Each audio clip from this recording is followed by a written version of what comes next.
നമസ്കാരം. ആഗോള അയ്യപ്പ സംഗമത്തിൽ തന്ത്രപരമായ നിലപാടുമായി UDF. പ്രതിപക്ഷ നേതാവിന്റെ വാർത്താ സമ്മേളനം നടക്കുകയാണ്. ആഗോള അയ്യപ്പ സംഗമം രാഷ്ട്രീയ കാപട്യമാണ് എന്നാണ് പ്രതിപക്ഷ നേതാവ് VD സതീശന്റെ ആരോപണം. യുവതി അനുകൂല പ്രവേശന സത്യവാങ്മൂലം സർക്കാർ പിൻവലിക്കുമോ എന്നും പ്രതിപക്ഷ നേതാവ് ചോദിച്ചു. സ്ത്രീ പ്രവേശന സമയത്ത് നാമജപ ഘോഷയാത്രക്കാർക്കെതിരെയും സമരക്കാർക്കെതിരെയും ചുമത്തിയ കേസുകൾ ഇപ്പോഴും നിലനിൽക്കുന്നുണ്ട്.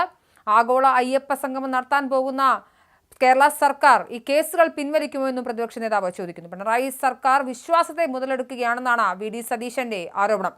LDF വന്നതിന് ശേഷം ശബരിമല വികസനവും തീർത്ഥാടനവും പ്രതിസന്ധിയിലായെന്നും VD സതീശൻ.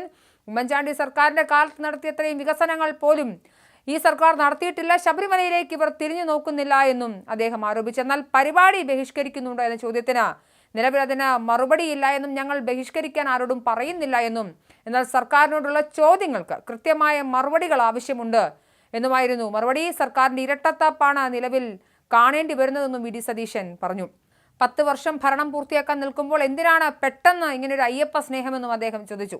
കഴിഞ്ഞ ദിവസം Devaswom board president PS Prashanth Thiruvananthapuram cantonment ഹൗസിൽ ആഗോള അയ്യപ്പ സംഗമത്തിന് ക്ഷണക്കത്ത് നൽകാൻ എത്തിയിരുന്നു. എന്നാൽ വസതിയിലെത്തിയ ദേവസ്വം ബോർഡ് പ്രസിഡന്റ് PS പ്രശാന്തിനെ പ്രതിപക്ഷ നേതാവ് കാണാൻ കൂട്ടാക്കിയില്ല എന്നും തുടർന്ന് കത്ത് ഓഫീസിൽ ഏൽപ്പിച്ച ദേവസ്വം ബോർഡ് പ്രസിഡന്റ് മടങ്ങുകയായിരുന്നുവെന്നുമായിരുന്നു പ്രധാനമായും ഇദ്ദേഹത്തിനെതിരെ ഉയർന്ന ആരോപണം. എന്നാൽ ദേവസ്വം ബോർഡ് പ്രസിഡന്റ് PS പ്രശാന്തിന്റെ പ്രസ്താവന തെറ്റാണെന്നും നുണയാണെന്നും VD സതീശൻ പറഞ്ഞു. താൻ ഭക്ഷണം കഴിക്കുന്ന സാഹചര്യത്തിലാണ് അദ്ദേഹം വന്നത്, തന്നെ ആരും അറിയിച്ചിരുന്നില്ല PS പ്രശാന്ത് വന്ന കാര്യമെന്നും പറഞ്ഞു. എന്തായാലും UDF തന്ത്രപരമായ നിലപാടെടുക്കുന്നു. ആഗോള അയ്യപ്പ സംഗമത്തിൽ കൃത്യമായ നിലപാട് പറയാതെ ഒഴിയുകയാണ് VD സതീശൻ. NSS അടക്കമുള്ള സംഘടനകൾ ആഗോള അയ്യപ്പ സംഗമത്തിന് അനുകൂലമായ നിലപാടെടുക്കുമ്പോൾ UDFന് ആഗോള അയ്യപ്പ സംഗമത്തെ ബഹിഷ്കരിക്കാൻ സാധിക്കുന്ന ഒരു സാഹചര്യമില്ല. ഇലക്ഷൻ അടുത്തു വരുന്ന ഒരു സാഹചര്യത്തിൽ VD സതീശൻ എടുക്കുന്ന നിലപാട് തന്ത്രപരമാണെന്ന നിഗമനത്തിലേക്കാണ് എത്തേണ്ടത്.